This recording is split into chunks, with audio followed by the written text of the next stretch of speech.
مالک کریم ہے، وہ اپنے بندوں سے ایسی محبت کرتا ہے، اس نے ایسے معافی کے راستے کھولے ہیں کہ اگر انسان پر شیطان غالب بھی آ جائے، گناہ بھی کروا لے، مالک فرماتا ہے بندے تو میرے در پہ آ، مجھ سے معافی مانگ، سچے دل سے توبہ کر، میں تیری زندگی کے گناہوں کو معاف فرما دوں گا۔ شیطان انسان کے دل میں وسوسے بھی ڈالتا ہے، ایسے خیالات ڈالتا ہے جو کھلا کفر ہوتا ہے، لیکن اللہ کی رحمت ہے جب تک خیال دل میں خیال ہی رہے، وسوسہ ہی رہے، زبان کی نوک پر نہ آئے، انسان اس کو عملی جامہ نہ پہنائے، اللہ کی رحمت، اللہ کا فضل، اللہ کا کرم ایسا معاملہ فرماتا ہے بندے کے ساتھ کہ چونکہ اس کے دل میں آنے والے وہ وسوسے اس کے اپنے کنٹرول میں نہیں ہیں، اس لیے اللہ اس پر پکڑ نہیں فرماتا، اپنی رحمت سے معاف فرما دیتا ہے۔ آئیے رسول اللہ صلی اللہ علیہ وسلم کا فرمان سنتے ہیں، صحیح بخاری حدیث نمبر 3276، سیدنا ابو ہریرہ رضی اللہ عنہ وارضہ بیان کرتے ہیں کہ رسول اللہ صلی اللہ علیہ وسلم نے فرمایا، یأتی الشیطان احدکم فیقول من خلق کذا من خلق کذا حتی یقول من خلق ربک فاذا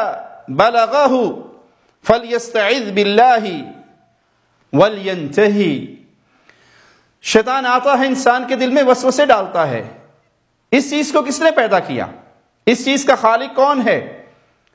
یہ وسوسہ چلاتے چلاتے وہ یہاں تک یہ فکر، یہ سوچ لاتے لاتے یہاں تک پہنچ جاتا ہے کہ پھر تیرے رب کو پیدا کرنے والا کون ہے، اللہ کا خالق کون ہے؟ رسول اللہ صلی اللہ علیہ وسلم فرماتے ہیں جب وہ یہاں تک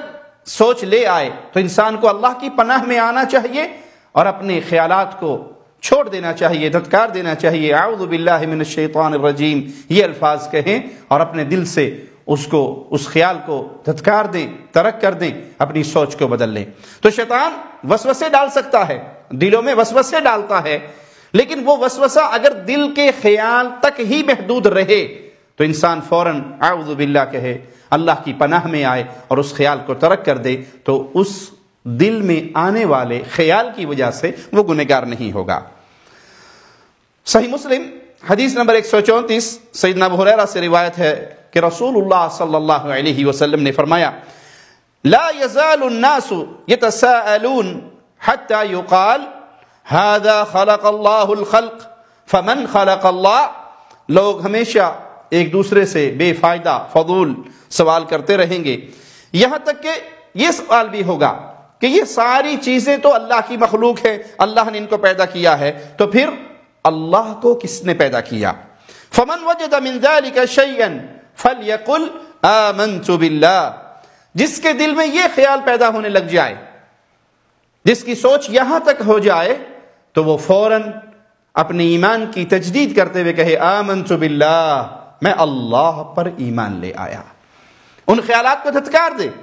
ان خیالات کو چھوڑ دے، ان خیالات کو ترک کر دے، اپنے دل سے ان کو نکال دے، اپنی سوچوں کا رخ موڑ لے اور رب کی توحید کا اقرار کرے، اپنے ایمان کے بارے میں جملے دہرائے آمنت باللہ، میں اللہ پر ایمان لاتا ہوں۔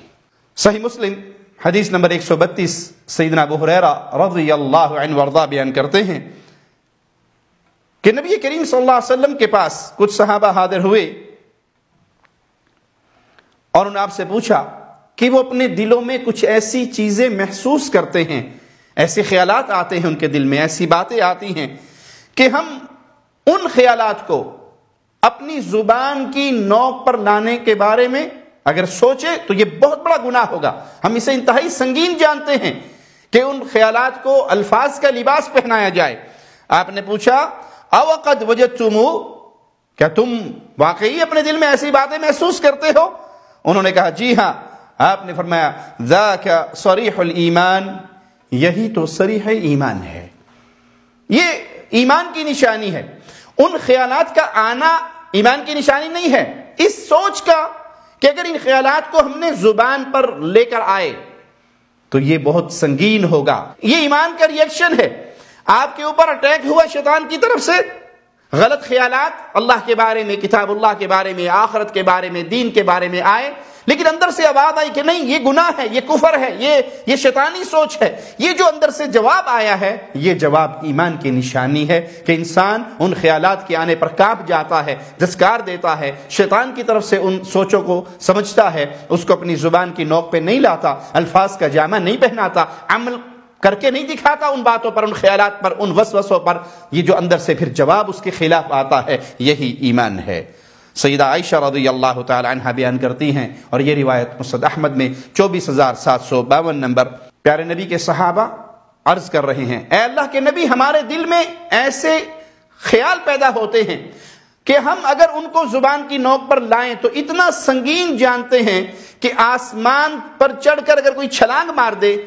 تو ہمارے لیے وہ قابل قبول ہے، لیکن ان خیالات کو، ان وسوسوں کو اپنی زبان کی نوک پہ لانا یہ ہمیں قبول نہیں ہے۔ ہم اس کو برا جانتے ہیں، آسمان سے چھلانگ مارنے کو آسان سمجھتے ہیں، اور دل میں آنے والے بعض وسوسوں کو اس سے بھی زیادہ برا جانتے ہیں۔ تو رسول اللہ صلی اللہ علیہ وسلم نے فرمایا، ذاک محض الایمان، یہ خالص ایمان کی نشانی ہے کہ انسان شیطان کی ان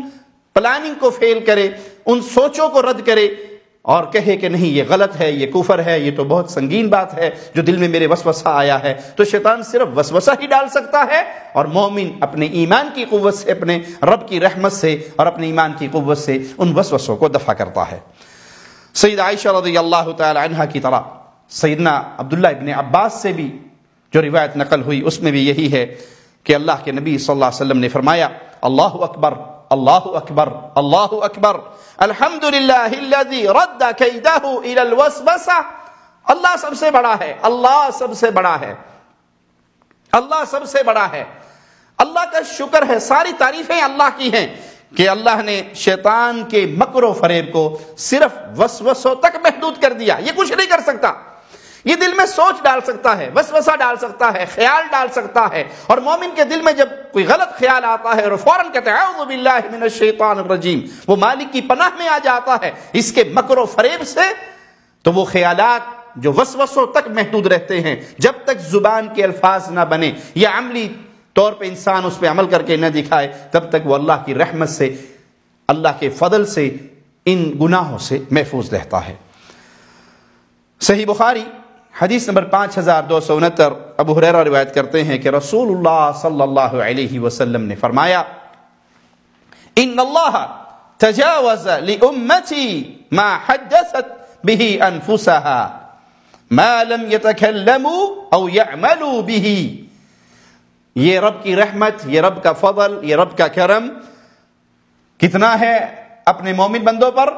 کہ اللہ تعالیٰ نے میری امت سے ان خیالات اور وسوسوں کو تو معاف کر دیا، جب تک ان خیالات کو اپنی زبان کی نوک پر نہ لائیں یا عمل کر کے نہ دکھائیں اس پر۔ وسوسہ دل میں آیا، وہ کتنا ہی سنگین، کتنا ہی برا، کتنی ہی خطرناک سوچ کیوں نہ دل میں آئی ہو، چونکہ دل پہ انسان کا کنٹرول نہیں ہے، شیطان وسوسہ ڈال دیتا ہے۔ جب تک وہ دل کے وسوسوں تک، خیالات تک، سوچوں تک بات محدود ہوتی ہے، تو اللہ اپنی رحمت سے، اپنے فضل سے، اپنے کرم سے آدم کے بیٹے پر، پیارے نبی صلی اللہ علیہ وسلم کے امتی پر اپنی ایسی رحمت کرتا ہے کہ اس کے گناہوں کو معاف کر دیتا ہے۔ ہاں، اگر وہ خیالات زبان کی نوک پر آئیں یا عملی طور پہ انسان اس پہ عمل کر کے دکھائے تو پھر ایسی چیزیں گناہ کی ہوتی ہیں۔ اس لیے دل میں کبھی بھی اسلام کے خلاف، ایمان کے خلاف، توحید کے خلاف، اللہ مالک کے خلاف، شریعت کی کسی مسئلے کے خلاف کوئی سوچ، کوئی وسوسہ شیطان ڈال دے تو فوراً کہیں اعوذ باللہ من الشیطان الرجیم، اللہ تجھے تیرے پیارے ناموں کا واسطہ ہے مولا، ہمارے دلوں کو ایمان کی روشنی سے مزین کر دے، اے اللہ ہمیں زندہ رکھ ایمان کی بہترین حالت میں، اور موت دے ایمان کی بہترین حالت میں۔ اقول قولی ھذا واستغفر اللہ لی ولکم ولسائر المسلمین فاستغفروہ انہ هو الغفور الرحیم۔